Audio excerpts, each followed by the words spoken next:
For more info on the topic, focus, and guest of the episode, please check the description below. Please enjoy.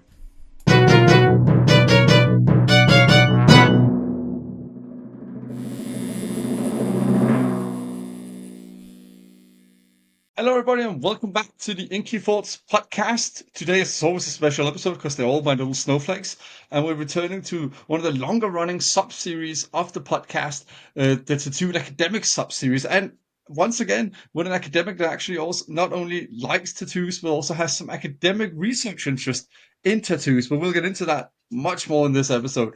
But yeah, I'm happy to return to this series. It's always nice to showcase other tattoo-loving academics and nerd out with them. But before I ramble on too much, Charlotte, would you please introduce yourself? Yeah, thank you. And thank you for having me today. Yeah, I'm Dr. Charlotte Dann.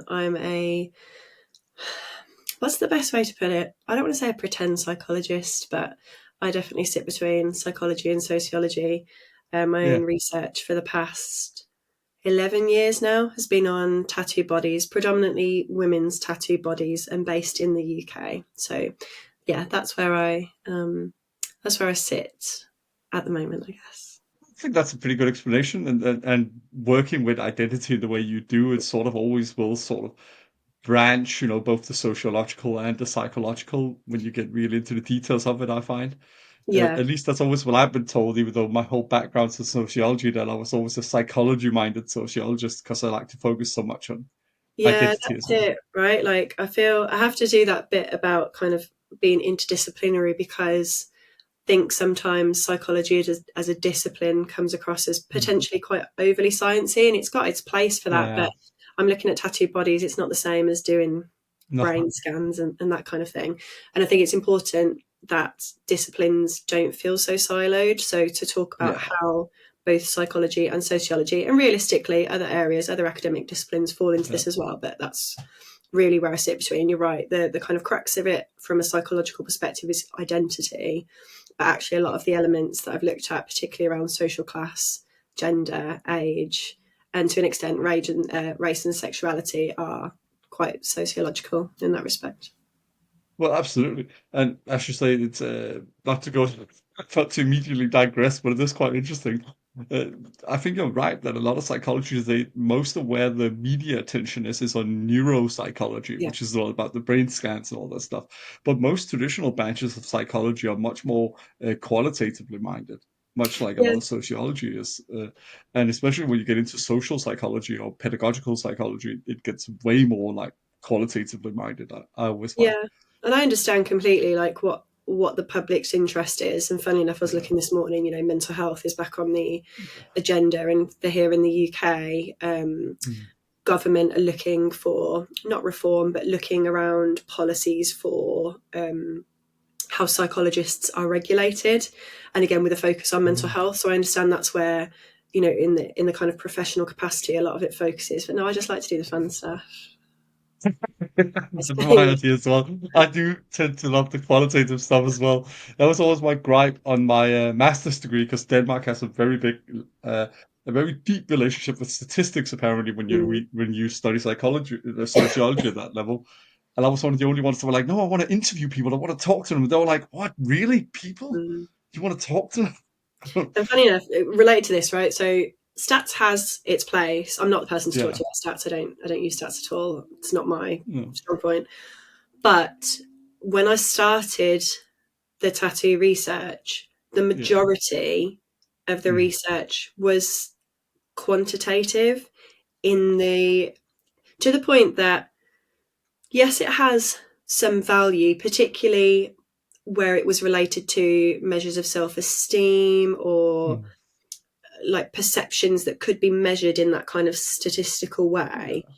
But what I always found was it lacked some of that nuance of Yeah. why. So the images that were used in that kind of quantitative research around tattoos were of a kind of, genderless body, which you could argue, that has a place, but there's nuances around gender. That's the whole point of the research.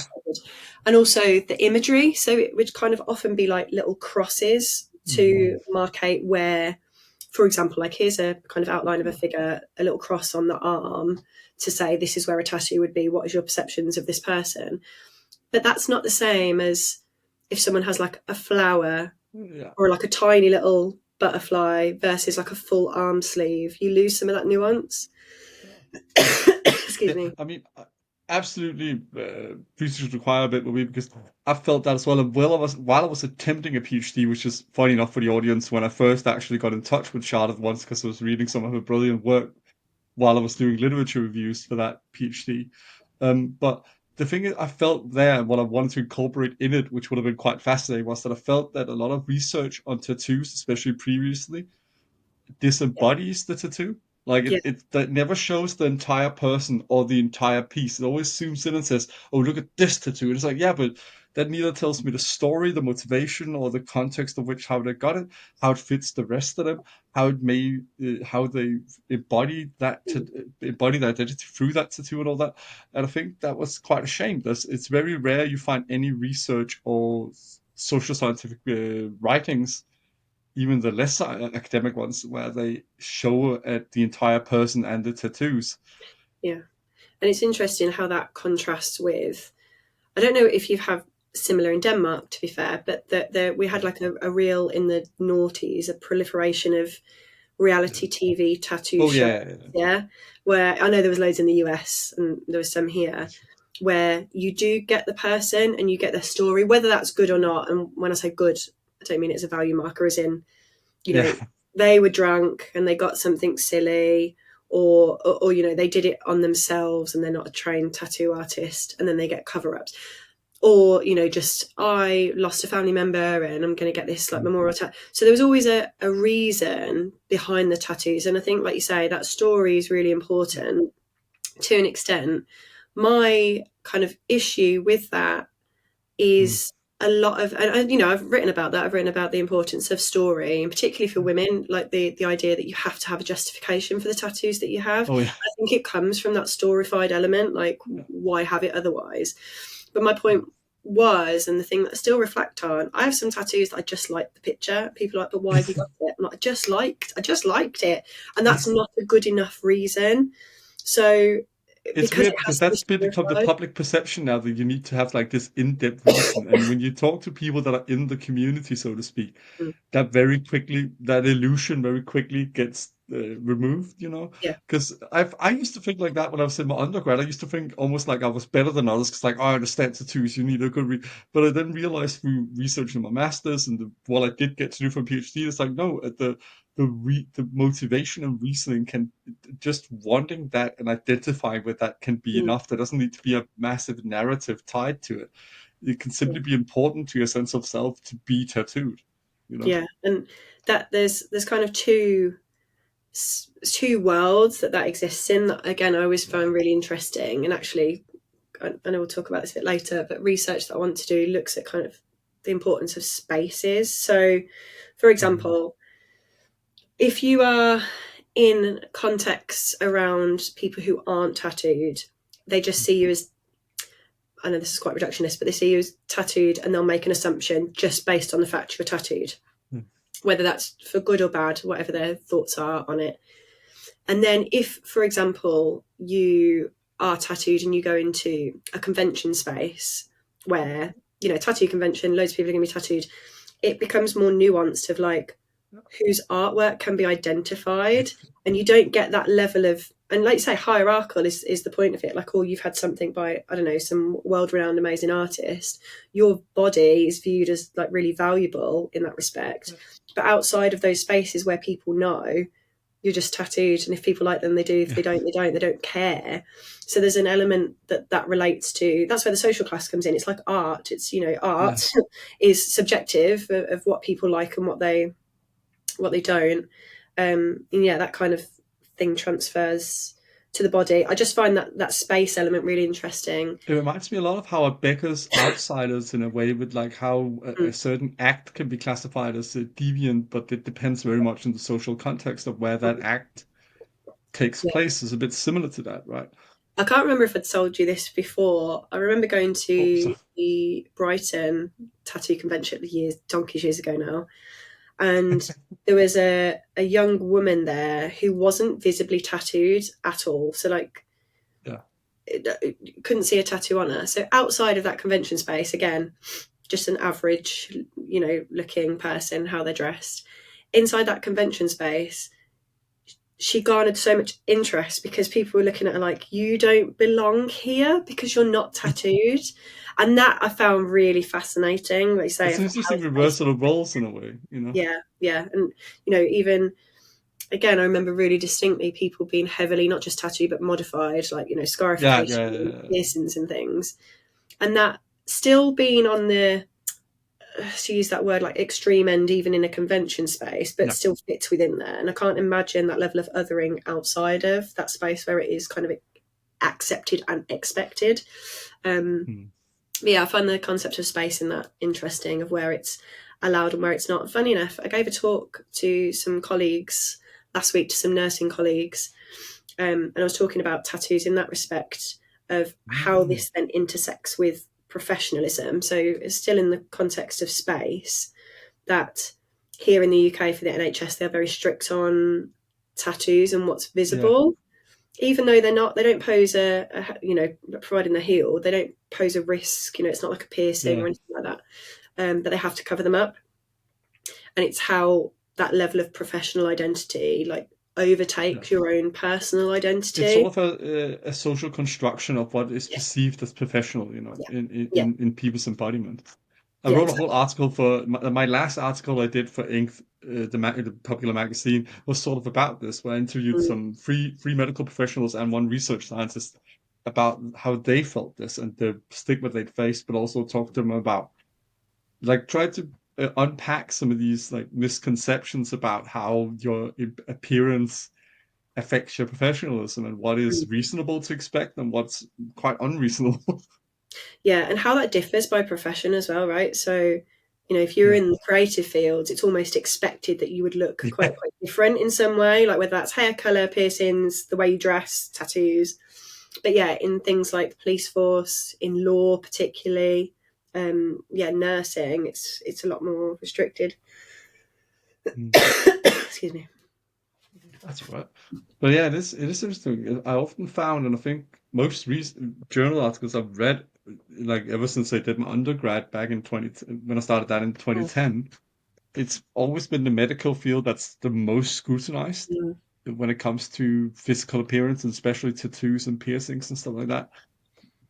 I'm not, and when I talk about this, I never say we shouldn't be professional, but it's Oh, questioning what that professional is, and yeah, what sociologically what's restricting that. So yeah, the idea of those kind of professions, like you say, particularly like medical fields, law, there's a classed yeah, element to that, right? Of like, who are in definitely. these high ranking or professional, like highly educated roles, and there is a discord between what people expect someone who's tattooed to basically have an education.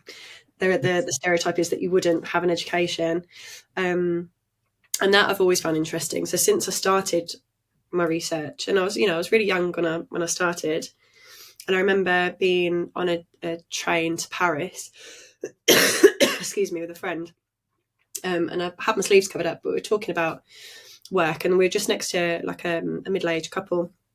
They're like, "Oh, what do you do for work?" I was like, "Oh, I'm a lecturer at a university," and I take my jumper off, and my arms are both covered with tattoos. She looked at me and was like, "You can't do that job." I'm like, "My tattoos don't have an impact on my ability Yeah, to learn and to teach." But she could not, and it was just. yeah, I remember writing about it in my PhD because it was such a. I know people can look and they can stare. I've been followed around like yeah, garden centres for being heavily tattooed. I don't know, like I'm going to steal a Christmas bauble. I don't know. Um, but that was really interesting because of how she just could not put the two together. Like, this is the job that I have. So since then, and that was really early on. It's not like I've made an effort to get tattoos because of that, but I have got but more. but it's not. I've got more and more tattooed as the research has gone on. And I've presented in more places, and it's funny what tattoos garner, Yeah. what responses from people. But that one always stuck out to me as my professional identity and personal identity didn't match. I mean, that is the interesting thing, right? Because I've talked about this quite a lot, and especially with the science communicator Leah Elson, who said a lot of really interesting stuff when I interviewed her a couple of times, both for the podcast and other times. And she made one point that kept coming up, which is that it isn't how people have this perception, but the Yeah. way it makes you yourself feel is more likely to make you more confident and thus possibly more competent at what you want to do. Yet the perception from others is always that it'll negatively affect your ability to do your job. Yet it Mm. doesn't affect your cognitive abilities at all being tattooed. No, exactly. Yeah, it's I enjoy it in being able to push back and like Yeah. resist on that. And you know, professionalism is a lot more complex than just tattoos. It's also things like Yeah, exactly. accent. It's, you know, the way that you dress. It's lots of things, but I think it provides an opportunity to ask people. And that's the point I say about professionalism. So you know, what is your idea of a professional, and where has that come from? And just because someone is tattooed, for example, why does or doesn't that align with what your ideas are? And like you say, the ability to be able to do a job.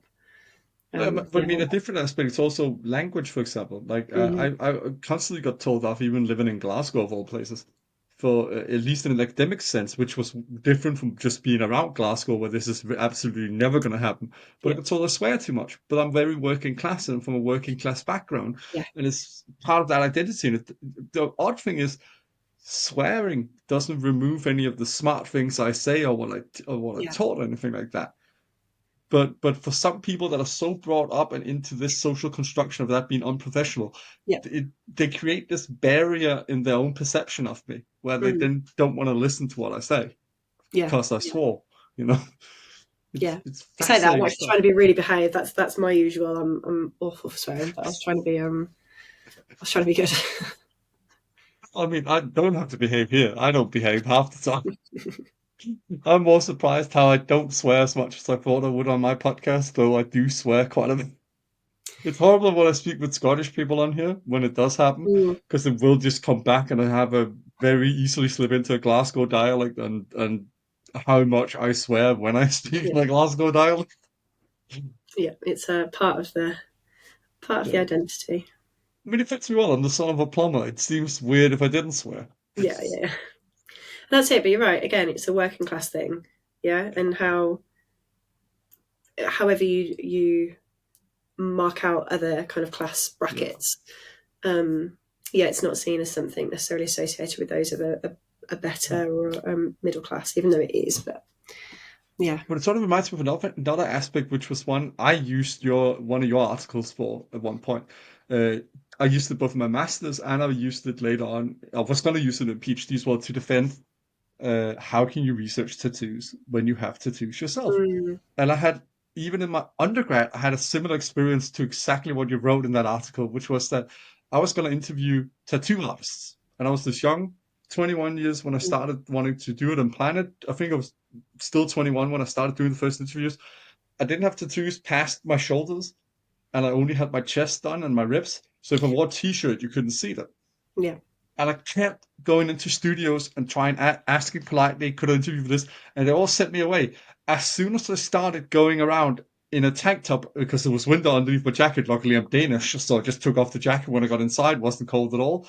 And I could see the tattoos. They were suddenly way more interested in talking to me. And you yeah, had a similar experience yourself. yeah. It's funny enough. Yeah, I was reflecting on this last week with the nursing colleagues. Um, for where I've talked about it. So in my own research, I was really conscious from the start of the women that I was going to be interviewing. I knew all of them to an extent anyway. None of them were strangers.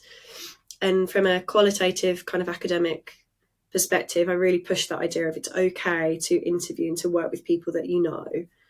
Yeah. You've already got a rapport built, and you know that pushes back itself on some ideas about research. The thing that is Yeah. so good about qualitative research, and which is why I was drawn to it, is because we are so open about Yeah. understanding. And I don't use biases in a bad way. Excuse me, but understanding what our positions are of coming into research. So exactly that. I knew the women knew who I was, the position I was in at the time, where I was working, kind of what personal life looked like, that kind of thing. I knew that I was tattooed and that I've got tattoos on my arm right the way down to my wrist. So being conscious of that, even though all of their tattoos were very different from, a couple of them that only had like one Yeah. tattoo, and maybe that's hidden to someone who had much more heavy tattoo coverage. But I wore the same kind of outfit every interview. So it was just a t-shirt for everyone. So they were getting the same level of, seeing my body, my tattoo body. And he did a couple of interesting things. So even for those who knew, well, they all knew I was tattooed, but it obviously had an impact on what some of them decided to talk about. And I wrote about this in my PhD. So one of them, she was talking about how she judges, and bearing in mind all these women were tattooed. That's what I found really interesting at the start. I went into this Yeah. research really naive, like everyone loves tattoos and everyone's going to talk about it really like happily. And it's obviously more nuanced than that. And some of them were talking about how they judge other tattooed people, other tattooed Yeah. women, and why and what factors play a part. And one of them was saying, I perceive women who are heavily tattooed as like thugs or, like bad people. And she's saying it, and I wish I'd kind of video recorded it as well. That wasn't really Yeah. a thing at the time. She kind of looked at my arms and was like, "Oh, but I don't mean you. I love your tattoos. Yours are really nice. You don't look like a thug." And it was really interesting because it's almost like she felt like she had to do that, or like I was going to It's a take it very personally. human moment in a way, like Eh? how she wants to. It's a very Yeah, human moment in a way how she wants to be like, "Oh, not you, Charlotte. yeah, yeah, You're yeah, good." yeah, yeah. Which was really interesting in itself for that. And that's why I had to write about it, of that reflection. Like I wanted to be on a fair level with all of them, that they all saw the Yeah. same. And like I said, they knew I was tattooed.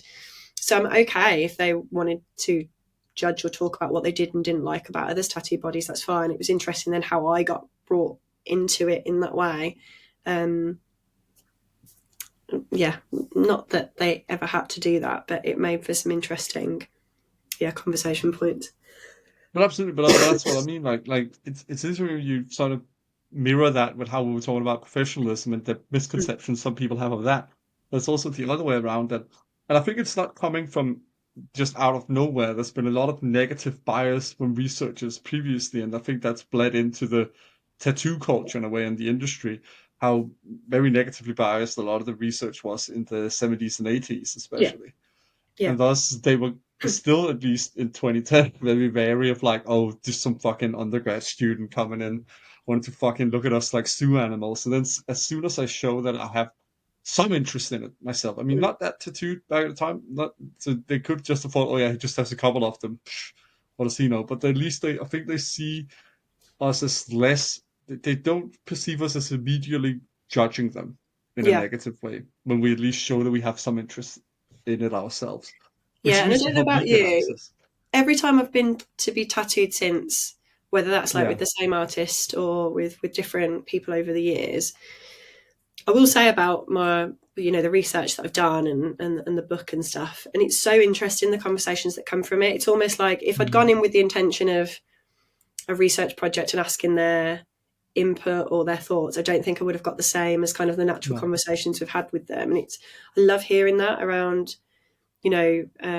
people talking about how being as a tattoo artist, they're almost like a therapist of depending on what people are getting, but and they yeah, they find it interesting the kind of bravado that some people will put on getting tattoos and how others lean into emotions, and yeah, yeah, just the how grateful some of them feel for being able to give people a part of their identity.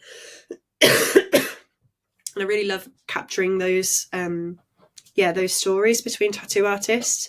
But I think going as a tattoo client, patron, however you want to put it, in the first instance, and then kind of the research comes second, it's been nice to develop relationships with some tattoo yeah. artists around that. Like, actually, I'm here as your client. I want your work, but let's talk about this interesting kind of academic angle on tattoos. Well, as you said before, it's in qualitative work. It's incredibly useful to build rapport with people and to come at things from a genuine place, and also them to recognize that yeah, you might be researching something, but you also have a genuine interest in trying to figure out fairly what's going on here and figure out what is behind these things. Yeah, It's not. I think a lot of people, especially when it comes to marginalized communities of any kind, are very annoyed with being put under the looking glass Yeah. in a sense. Whereas when it's sort of, my supervisor said it in a beautiful way once, when it's sort of like more of a co-creation of data, that you're figuring something out together, people are way more into that. And Yeah. Yeah. that very much resonated with me when they put that idea into my, like, taught me that sort of way of thinking about it. Yeah, and there's power relations in this, right? So I talk about this with our Yeah. undergraduate students, and quite again, I think it's really important to acknowledge power in different ways, but Mm. also that idea, like you say, of marginalised communities. And whilst tattoos feels quite, I don't want to say like less important, but less important than, Yeah. say, if you're going to research something like race or Yeah. sexuality, minorities, disabilities, that way, that I always get my students to think, and not as that they have to have the right answer, but to think about who gets to research who. Mm. So, for example, should it be left to Black people to interview, to research Black people within their community? And there's an argument here, you can see tangentially and kind of how I've related it back from tattoo research. Like, yes, there's a level of insider knowledge that other folk might not have, understandably. There's a shared experience there. But at the same time, it's understanding that there's power behind who gets to do research, where that research is published, what language that research is published in, who Yeah. gets access to funding in the first place. Like, there are so many steps even before that it would be very, it just would be too problematic to only leave it to within minority groups. And again, I know there's problems with, let's say, just white folk researching Indigenous or kind of global ethnic majority. You know, I'm not saying there aren't issues within that, but I think there's more nuance to question who gets to research who on that kind of bigger scale. But yeah, from being a tattooed person interviewing other tattooed people, I did find that useful. We did not have all the same experiences. I think I've said to you. No. So at the time I did my research, I wasn't a parent then. And a lot of the No. women talked about their role as a mum and how that intersected with their tattooed identities. I couldn't get it then, but I do on a personal level now. Now I am a mum. But it didn't stop me from being able to connect with them in other ways, and like kind of imagery or why or, you know, where, like placement on the body, particularly for women, has been really important. So I think it's just being aware of and acknowledging, even Yeah. if you don't want power to be a fact, it's going to be a factor. I mean, it's knowing Yeah. that in Absolutely. research is really important. Well, it's like I taught first years in Intro to Sociology when I was at Glasgow. It's important to interrogate your own bias and your own privileges, both, because that's how you acknowledge how the position you might come from might, like, install a certain amount of a certain power dynamic, or might honestly make you blind to what a person from a different background Yeah. might have experienced, and when you interrogate those things, you're more open to recognizing and realizing the validity in their experience. And that's it. But it also makes for richer data from a Yeah. reporting perspective. Excuse me, because other people reading that or how it's reported can see, oh, they have acknowledged the position they've taken. Because Yeah. realistically, people that do wonderful statsy quantitative research, they are not bias free at all. But there No. isn't a space to acknowledge what their biases are. That doesn't mean it's not biased. Doesn't make it any less scientific if you do acknowledge a bias. Like, it's breaking down those barriers. If I read something and understand, comes to mind for a paper I was reviewing not long ago of a group of academics who were researching first generation university students who were from other countries and kind of their experiences. And they acknowledged within their paper, you know, I'm a white person, like Yeah. I'm privileged, I have this job, and you know, acknowledging their position, whilst ultimately it didn't change the data that they've got, it enriched it in a way of acknowledging the position they had and the lens they took to it. And I think the more we get used to seeing those kind of reflections Yeah. across the board, you know, it's useful. And again, just bringing it back to tattoos in that respect, that was the one thing that always got me when I Mm. started the research, not just about the kind of quant stuff that we said, but also the lack of nuance around, you Yeah. know, what the researchers were like themselves, what their involvement was in the communities. Also, distinctions between imagery, no one really talked about. I'm not being funny. It's very different to have some kind of politically controversial Yeah, artwork, if absolutely. you want to call it that, versus just, I don't know, some fairy girly kind of stuff. I don't say that flippantly. It's the kind of stuff I have. Or where tattoos are. I don't know about you, Yeah. but the one area when I interviewed all the women that I spoke to, yes, they talked about kind of visible tattoos versus hidden ones, but they all said the one area they wouldn't get is a tattoo on the face because the stigma on that was too high. So, and then there's a level of there's extra layers to that of kind of facial tattoos and what that means. And depending on where you are globally, this is why, I Yeah, said being in absolutely. the UK is really important. So all those extra bits that we didn't have that, particularly it was placement and imagery that I remember just really bugged me because people weren't talking about the importance of placement and imagery um, in women's choices for tattoos in particular. So it wasn't just the Oh, justification. It was, well, you're a woman, so you can't get a skull and crossbones. It's got to be some kind of yeah. butterfly. That's always fascinated me as well, the social construction of female versus male tattoos, which seems, I mean, you can't help yourself sometimes when you have the kind of background we have where you see the sort of silliness in these social constructions because there's no inherent gendering in those Yeah. art images. Yet some people can get very angry about that. You would have loved talking to a buddy of mine that's in Australia, from Spain originally, but she got very fed up with how, because her style is quite bold and quite big, and she loves working with women. And she got quite fed up at one point with them bringing in boyfriends because they would always try and talk them out of getting bigger tattoos because they was like, oh, that's not feminine. It's like, why is that not feminine? Like Yeah. they never interrogate that aspect. Like they never question within themselves, oh, why is it not feminine for women to have lots of tattoos or big tattoos? Yeah, you're absolutely right. And actually, that was one of the critiques I had come back of my research of like why Yeah, go gendered, like why is gender important? And I understand that on a grander scheme of yeah, things, the social construction of gender. However, you lose exactly what you're just saying, some of that nuance of yeah. why do particular imageries become gendered, and not just that, the interesting intersection. I was just looking at my shelf. I can't remember where I wrote about it, but the intersection between sexuality and Yeah. gender. So, for some of the women that I spoke to who were reflecting on, regardless of their own sexuality, they had this perception of if you are more heavily tattooed, you are viewed as lesbian. And again, my kind of query coming back to that was Yeah, why yeah. is that position still as a bad thing anyway? So, we're kind of conflating gender and sexuality on tattoo placement and imagery. Like there was a lot Yeah. more going on than I think often gets um often gets accounted for, or I see it Absolutely. on, take it out of the very academic sphere, I see it on good old TikTok. It's my other kind of quote unquote where I do research, right? See it on TikTok of women talking about the bisexual stereotype, which is kind of like a half sleeve, a nose ring. Mm. And it's interesting how sexuality comes into the Yeah, gendered point around, absolutely. yeah, tattoos. But also how these embodied Mm. stereotypes sort of develop in a weird sense, because it's Yeah. sort of this unvoiced consensus that happens that Yeah, people suddenly agree on, like, oh yeah, that's how they look, and that's how this exactly. group It's looks. not written down anywhere. There's no rule book of like, if you want to look like X, whatever. Yeah, exactly. Um, the one thing that I do find interesting and I do want to explore more is how, again, coming back to identity, but also gender, is trans identity. Oh yeah, And again, to push back on it, this is why gender is important.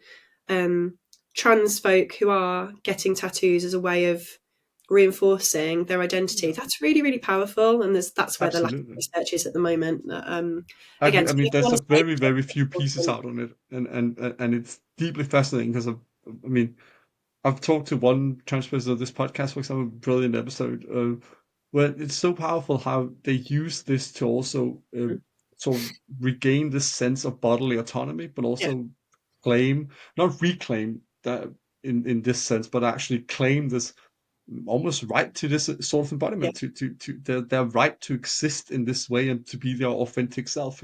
yeah, And in a different aspect, which at least Luca that was on the podcast, they talked about, they the anchoring sense, they really resonate with them, that Paul Sweetman talked about, but in a different sort of way, where it's like they mm, get to anchor this, they get to yeah, have this in their skin so it can't be taken away.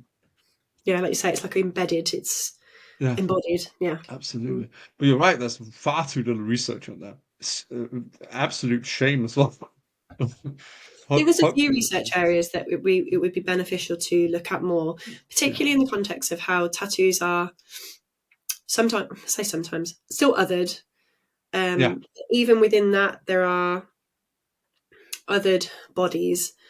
yeah, So what it makes me think of is I don't even know if it's still a thing, but the whole era of like the suicide girls, right? Of like the mm, very pin-uppy style, really gorgeous, like conventionally attractive women who looked yeah, alternatives, whether that's kind of hair piercings, tattoos. So that still creates, whilst it's othered in respect to mm, kind of, I don't know, standard sexualized images, that hypersexualized tattooed woman is still standardized to an extent. Like we say, we don't see trans bodies, we don't see fat bodies either. I was doing some potential, I've talked about this with a colleague at yeah, Manchester quite a few years now about doing a project on bigger women's bodies, like fat bodies and tattoos, because we yeah, don't hear those conversations either. So, and like you say, it's the lack of, so yes, there is some research and that's great, but it's still quite restricted to absolutely. particular areas, and there's definitely more to pick out. Well, it brings us back to the whole thing about it's great when people research stuff from different perspectives and we get all these Yeah. nuances in the conversation because that's, I think that many people don't get about social science that it only gets greater and the data gets deeper and better the more we can get different perspectives on stuff I'll be honest, and me different as an nuances. academic, the thing that I find frustrating Yeah, is how over academicified, I keep saying that yeah, word, made up a I word, agree. over academicified it is when this is something you want the general public to talk Yeah. about, like people see tattoos out and about and those No, I kind of fully conversations. agree. It was one of They my don't big be gripes when I was restrained. trying to do PhD that I tend to not be Mm, great at writing in a very academic yeah. language. And that's why I think I found my, calling is seems like the wrong word, but I think I found my niche in Mm, writing pseudo academic, like in the middle ground of it. There's also, for anybody that's been on my Instagram, my new project is trying to crowdfund a publication that's going to be middle ground between academic journal and magazine. So it sort of mobilizes and makes accessible social scientific data on tattoos, yeah. in a sense. Which, I mean, that's exactly it. I think a big part of the ivory tower, so to speak, is how it's almost illegible for a lot of people Yeah. to Or read social inaccessible at the scientific very journals. least. It's Yeah, inaccessible yeah, physically for yeah. being behind paywalls, Oh yeah, but yeah, paywalls. exactly Yeah, that. The lack of accessibility in language, to the point. I'll put it out here as this is a recording. I was thinking about this over the weekend. I would love to have a kids book on tattoos. Mm. I would I've seen love a that. I few. know there's a couple in existence because we got bought some when my daughter was born. Me and my partner are both heavily Yeah, tattooed, and it was a lovely gift. But exactly that of, yeah, and for my daughter, for example, yeah, her generation, the COVID kid generation, they're really normal, quote unquote, for them. Like her nursery workers yeah. had them, her school teachers have got them, me and her dad, lots of adults that she's exposed to in her daily life Mm. have tattoos, more so than I had when I was Yeah, younger. yeah, I had some family members that did, but you see it more in shops now. It's just more visible than it was. You see it on TV, that kind of thing. And I think that's really good because for her, it's not made her at 4 years old go, Mummy and Daddy, I want a tattoo now. It's not like influenced her in that way. It's just, she said it the other day, looking at some of her books where she's like, everyone's different, like hair's different, skin color's different, different tattoos. Like it's part of that yeah. identity Absolutely. thing. And I find that really lovely and so much less Absolutely. stigmatizing than, for example, my wonderful 90-year-old Nan, Yeah, who grew up in a time, she grew up through the war. For when she was young, even having an ankle tattoo, sorry, an anklet, an ankle bracelet was scandalous. Um, and she now, from me doing the research and kind of getting more and more tattooed, she goes out, if she goes to like the post office or something and she sees someone that's tattooed, she's like, my granddaughter has tattoos. I know, this is nice. It's not necessarily a bad thing, but that's a big learning curve for that yeah, kind of absolutely. generation compared to my daughter. So I don't want to say things are necessarily changing. So I remember saying that when I started the research like 11 Yeah, years ago, like I wonder where things are going to go. yeah, It's still othered to an extent, but absolutely. I think in a lot lots of of people different ignore the ways. lingering stigma that's still there.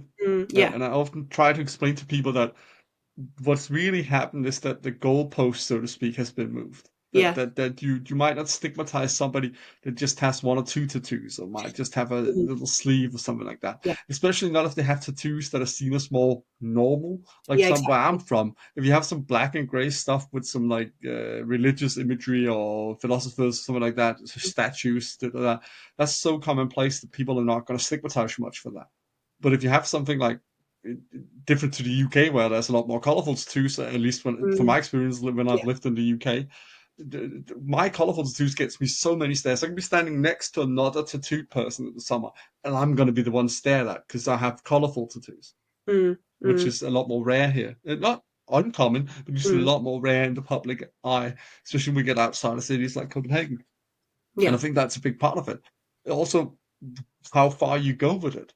Like when Yeah. you're very tattooed, that's still heavily stigmatized. When you have Mm, certain tattoos, when you cover, I mean, in the UK it's very different. There's a lot more acceptance depending on where you are in the UK as well.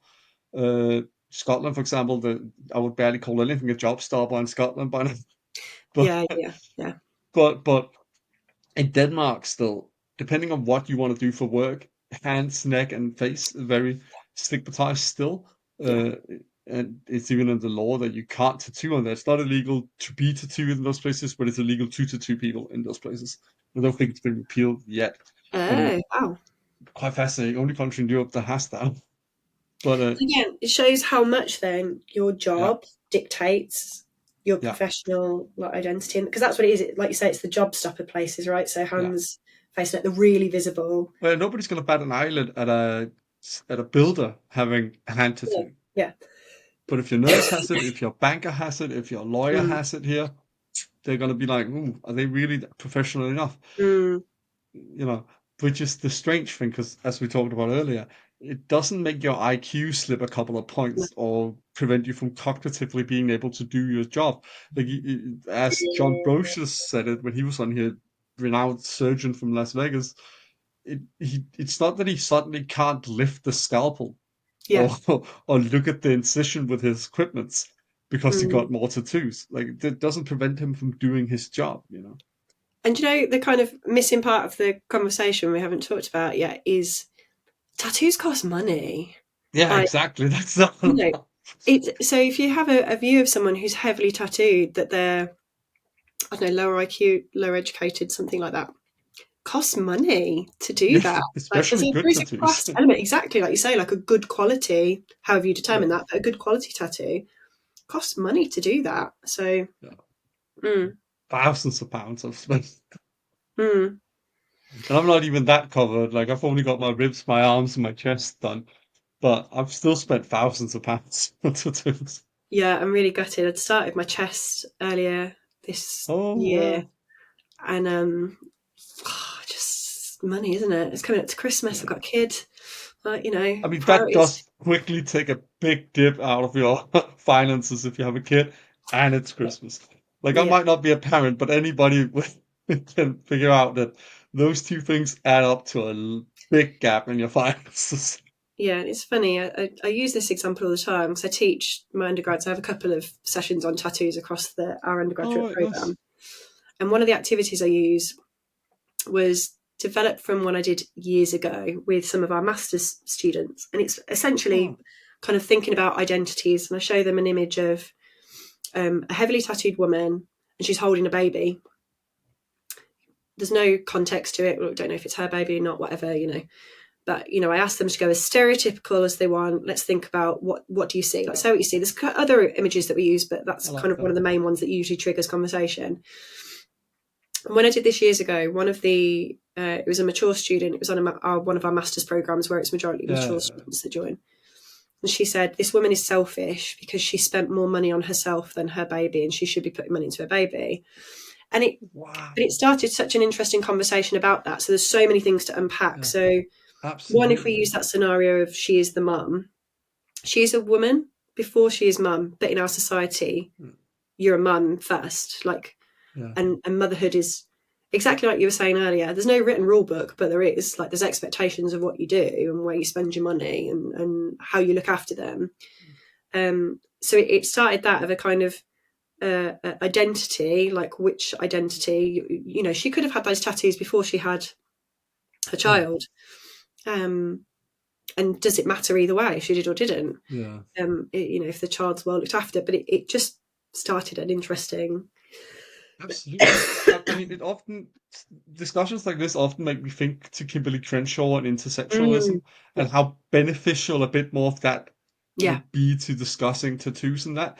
Because as you said earlier, I think often normies, for lack of a better term, yeah, will see somebody with tattoos, and then, or it could be other characteristics, but it's quite relevant with tattoos, with what we're discussing in the context right now.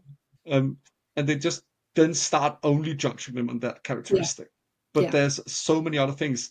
And it's sort of this, as I think Karen E. Cerullo would say, it's sort of a cognitive shortcut they do. Because I yeah, get that you can't reflect on every single person you meet, but it sort of becomes detrimental in a way when the immediate effect is, oh, they have tattoos, they're a bad person, or they yeah, are not as special as me, or they might be a deviant, or whatever the negative connotation becomes.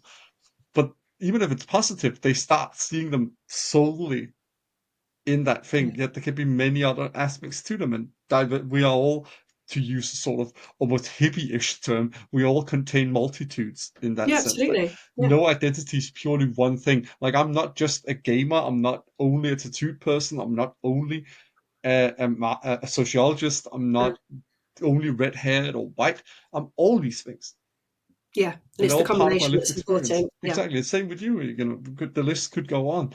But I think it's important because you mentioned that as well yourself, that some people just immediately perceive, oh, you're just a tattooed person.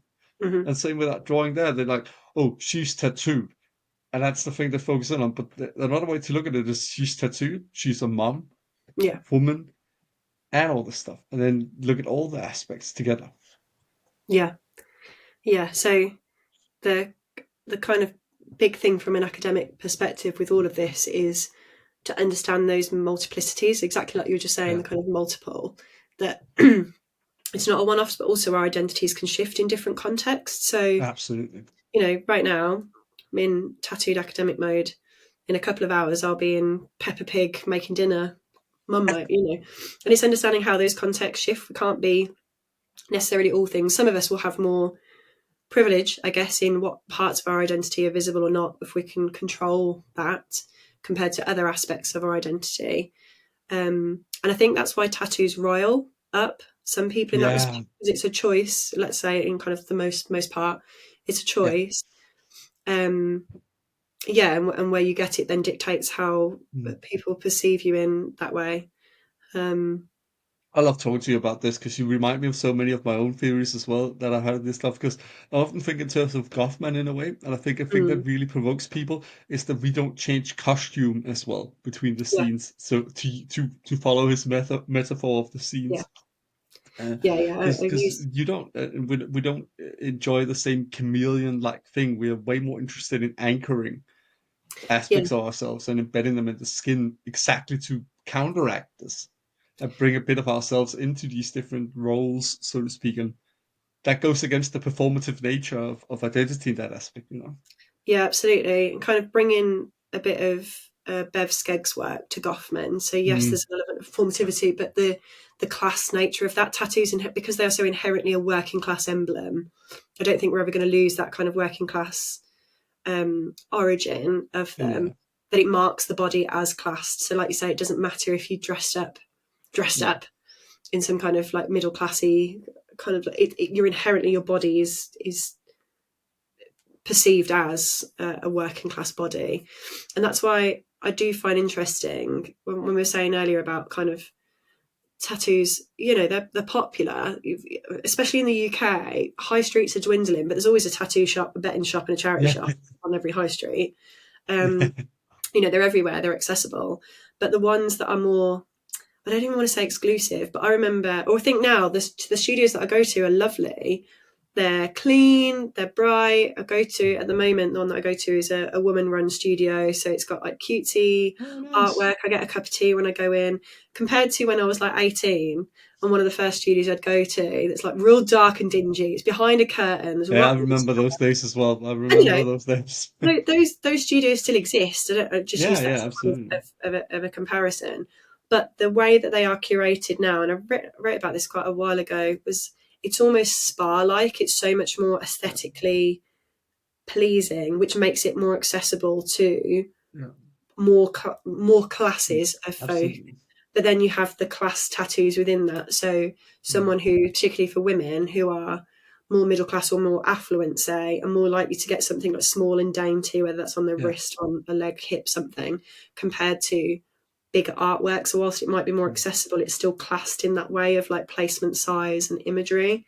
Um, I mean, mm, of course, there's more nuances to it, but I do think you're correct, especially in, I mean, I think all European countries are quite classed, but none as much as the UK. And I think especially the UK, that's a lot of that. There's a lot of how do you embody your status, so to speak, yeah, and background. And of course, there yeah, will be people that absolutely break with these traditions, but for the most part, you absolutely see this trend form along the lines of, oh no, go get a tattoo, Petunia, but do make sure it's small, or yeah, do make sure it's dainty, or they'll exactly. do stuff that sort of um, reconstitutes and reproduces this class status, like, oh, I got my family crest tattooed on me and stuff like Yeah. that. That'll be a big one probably for a lot of the upper middle class to Mm, upper class people, because they will be there. But I think that also brings forward the interesting conversation of how useful it is sometimes for them whenever they find somebody that's the anomaly to push them forward and say, see, this person is doing this, because it's different from when they themselves go out and do that. yeah. Like if somebody themselves comes and says, "I'm middle class, but I love tattoos," that's very different from when other people are like, "No, look at them, he's middle class. We don't discriminate. We like." People can Mm, always be used as a token at times. yeah. Yeah, Token or an extreme, right? Like that's where you yeah. see disgust. And I always say this because, particularly with the undergrads that I work with, we look Yeah. at kind of media representations of tattoos. And Oh to yeah, be fair, they have changed over the years. There yeah, is yeah. more positive stories, still some of these extremes and kind of token, exactly like what you're saying. But what I find interesting in that is you still don't get like, here's Janet, she's 42, she just got a flower because she like, you don't hear those really like No. normal It has stories. to You be only like, get oh, the it's extreme. deep. Yeah, yeah, Yeah, either really deep, exactly that, either like really deep or something really really meaningful, or the regret ones. Regret is a really yeah, common trend very much within the so. media, like this person got this and then they pick the daughter up at the school gates and they really regret it, that kind of stuff. Yeah. But yeah, you just don't get the normal stories, and I think if we get more of No. the norm, it takes away, Oh, yeah, some of absolutely. that But I stigma. mean, you see it still in movies and fictional Mm, TV shows to this day. Oh, we gotta make this guy seem shady or really yeah, badass. Slap some exactly, tattoos on him. Or how do we make this girl seem really independent, like kick ass? Give yeah. her a Mhm. sleeve. Like it's just yeah, but the nerdy tech girl might also have a sleeve if you go into real life. I mean, honestly, I've met so many librarians that have sleeves as Yeah, well, yeah, you yeah, know. That's yeah, the thing. But but that takes away from how it can be used in that way to be like, oh no, it's badass. No, it's just tattoos. And don't get me wrong, I fucking love them. I think tattoos are so badass, but also badass in the way that they're not. yeah, yeah, yeah, yeah, yeah. Yeah, I feel like I was still part of that era when I first got them when I turned 18, that it was a bit different. It's a Mm. bit rebellious. And some of See, that has been lost now, I think. I was weird in that way because I never got them to be different because I was already treated like an outcast and all that, and like I Sure. was very different. So I never needed that. I felt I just got them. Like it seems some people don't believe me when I say this, but it's the genuine truth. You can even ask my mom if should you ever meet that lovely wee Danish woman. It's there's a real genuine love to some people like me where it's just I just like tattoos. Mm, Like I've never wanted them to stand out or cement the way I stand out. There is yeah, a certain claiming of identity because I was heavily bullied and all that, and to bring a suicide and stuff like that. But it's way more about that. I just simply have a deep felt love for yeah. for embodying myself with tattoos and how Mm, tattoos are. I don't care if they are the most popular thing in the world and everyone has them, or they're frowned upon. I can't yeah, see myself not be tattooed. yeah. Well, it'd be expensive now if you wanted to get rid of them and start again. That's another thought. Yeah, Absolutely. And I don't even have that many yet, and it'd still be bloody fucking expensive yeah, getting them all removed. I mean, how far have your collection actually gone by now? Because not your sleeves. Yeah, both arms, my chest. It's not finished, but chest, my ribs, stomach, Yeah. legs. I've Stomach as just well. Fucking hell. Yeah, I've got top and some on my shin that I had earlier this year. So I've not had painful areas. So I've not had my feet done, not had my hands done, Painful not had my areas. The back ribs done. were murder on me, man. The ribs are horrible. You put really Yeah, painful areas. rib was that was. I tell you what was. I think I said to you, I had it done a few months ago. I had my elbow done. That I nearly tapped out. That's a That see. So many people tell me they tap down in the elbow. That mm, was not bad for me. I mean, I haven't had this one done, but that's more of a coincidence than anything. That's just how the designs landed for now. But it hurt that much here. That hurt quite a bit. The elbow, not so no, do much. you know what? I don't know what it was. It just yeah, that nearly made me tap out. Like my chest, it was I great. mean, I it remember hurt. Don't get me wrong. I'm not one of those assholes that's like, oh, it doesn't hurt. No, no, it but fucking yeah. hurts. No, I went when I went to get my chest done. So I went kind of wearing something like this, so you couldn't really see my Yeah. tattoos. And there was a guy, bless his heart, was in the studio It's reception. I kind of walked in and saw a tattoo artist, lovely, lovely girl called Molly, and I walked in and was like, Molly, I'm really not looking forward to today because it was a whole day session to start my chest. And I'd not had it before, so I didn't know what pain was going to be like. no. And I was like, oh, I'm not joking. I was like, I'm not looking forward to it. You know, I've got loads of sweets and things with me to keep me going. And while she was printing off the transfer, this guy was like, oh, is it your first tattoo? And I took my jumper off and I was like, no, babe, no, No, mate. person. Anyway, so not that it's a competition, not that it's about this, but I find it really funny. No, So no, there, no. I had the whole day, and it was actually all right. I found chest actually quite manageable. Yeah, Um, I do. cause have a conversation like it wasn't even the bits that come up here like it was fine. And this Jesus. guy was having his arm done, and Oh, I have a similar story. This honestly, he was I couldn't ask for a struggling. more fun thing to share with you when we're rounding off the interview. But I have a similar story when I was getting the dragon done up here in Glasgow. Lovely guy called Mark, and I had previously been tattooed by his partner down here with a vampire lady. I was sitting there just on the arm, and it hurts. I'm not one of those guys that's just like, oh, the arm doesn't hurt. No, it fucking hurts. But I'm just so good at getting through the pain that I don't use Mm, anything. I just sit there. It's agony, but I just sit there. The other guy was getting white out done in an already blacked out arm, and he was gonna get this alien done. I've never seen a guy look in more agony than this guy did getting it tattoo. And he just looked at me at one point, and I just felt so sorry for this guy. He just said to me, "Why are you doing that?" Doing yeah, what? Just take it. Just do it. yeah, And I was absolutely in agony getting this white ink into the mm, blackouts. It was just shaking and all sorts of stuff, and I almost had to tape his arm down to fucking rest, you know. It yeah. was that was but fuck man. But you said the chest doesn't hurt that bad. I've had my chest tattooed 4 or 5 times, 4 different pieces, so to speak, that all connect in a Mm. way. I don't like it, man. It's painful shit. I don't know. It was exactly like you just said. It's not saying it doesn't hurt. It was just so much more Yeah. like an even Yeah, pain no. level that I could kind of sit and just have a conversation through. But yeah, I was What? facing the guy at one point, Yeah. and I could see, like they start twitching, like his eye, like he's Yeah. trying not. And I'm like, I know it's not a competition, but it just made me feel better how he's like, "Oh, is this your first I mean, one?" honestly, I think it's awesome when women get those moments because there's so many guys that like make you, it's like when women wear a rock t-shirt. The same thing with tattoos. They're like, oh, can you sit through that? And it's like, yeah, and you can ask any tattoo artist. Women usually sit Better, way better. Like, I yeah, don't give a shit. If you're AFAB, you probably take it to do way better than any man does. Like, I've seen women almost fall asleep getting their chest tattooed, and I'm just sitting, and yeah, I'm there like, I can take it, but I'm just yeah, like, I can yeah, at most longest I've gotten on the chest was when I got this done, mm, but the pollution piece, and it was 3.5 hours at a time. It's an 11-hour piece. I can't do more than that. yeah, Whereas the ribs, I can only sit 2.5 hours in the ribs at most. yeah. No, I'm good. I'm done on the ribs Yeah, I'm after two good and a for half that. hours. I'm not Fuck getting that. I need my elbow touched up. She keeps saying every time I go, and I'm like, I can't, I mean, can't. My Can't do only brag is when I got the Star Wars sleeve done, which starts from there and goes down. it. Mm. That I could sit for 7 hours. It was pretty fine. It's Yeah. still agony, but it's fine. Like somehow I managed the pain better on the extremities. I think I've not had legs done yet, so I need to test that too at some point.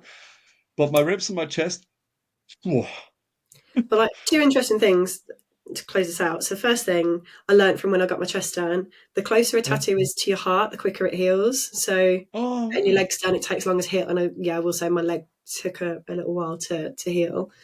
Oh, wow. Um, Secondly, coming back to the work thing, as an employer, surely you want an employee who can sit in pain for 6 to 8 hours of the day and just crack on through it. Surely that there's a Yeah. level of resilience there that you think actually that makes a really good skill for a workplace. I I always mean, think you see this. it very rarely, and it's not always jokingly, which is lovely when you see it. Employers that are like, "Hey, I'd rather have that guy Yeah, because he can do that," but it should be more like attractive because, as you say, you just sit through it. You sit yeah, through something very painful. You know there's a good outcome on the other end, and you carry through.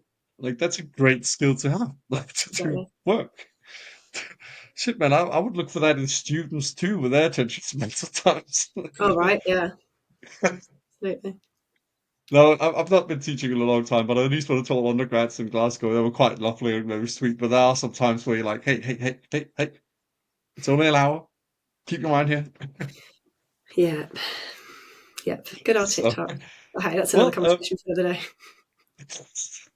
well, we've made it through a whole hour, and I've been honestly, I mean, it's always nice to talk to you, Charlotte, even though we've already spoken actually vocally twice now. I But know we it's could. No, we could talk more. I know we could. There's always more to say. I can't keep you more now because I know we also have stuff to do. But thank you so much for coming on the podcast, first of all. And if people are interested in what you do, where can they find more about? Oh, thank you. So I do hover around Blue Sky. That's the kind of Oh, supposedly nice alternative to the old Bird app. Yeah. So yeah, I'm on Blue Sky. Also LinkedIn, just Charlotte Dann. My stuff's on there. I try and share, and particularly recently, I've just been sharing kind of updates and yeah. highlights of research. They're Mm. probably the two best places at the minute. But my academic email is online, so if anyone does want to get in touch, by all means, can drop me an And I'll, of email. course, put it all in the description as well. But yeah, once again, thank you so much, Charlotte. And to anybody watching or listening, we'll see you around. Thank you.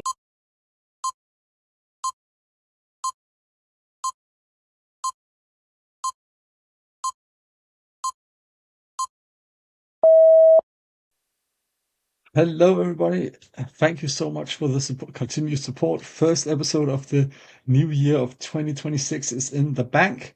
And I hope you love this episode with Charlotte. She's an incredible researcher and lecturer, and she's an avid tattoo lover herself, so if you can tell from the episode.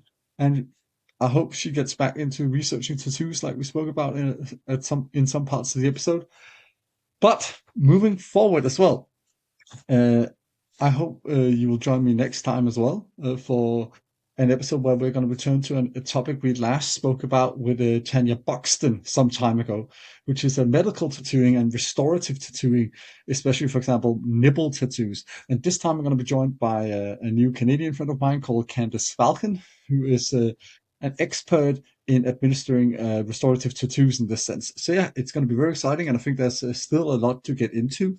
Uh, with this topic, and I think me and Candice covered it quite well, what might have been missing the last time. The focus this time is a bit more on the cosmetic tattooing, which last time was a bit more on integrating actual tattoo practices into the medical field. But yeah, and lastly, and this is a bit of a longer outro than they sometimes are, um, but a bit succinct too.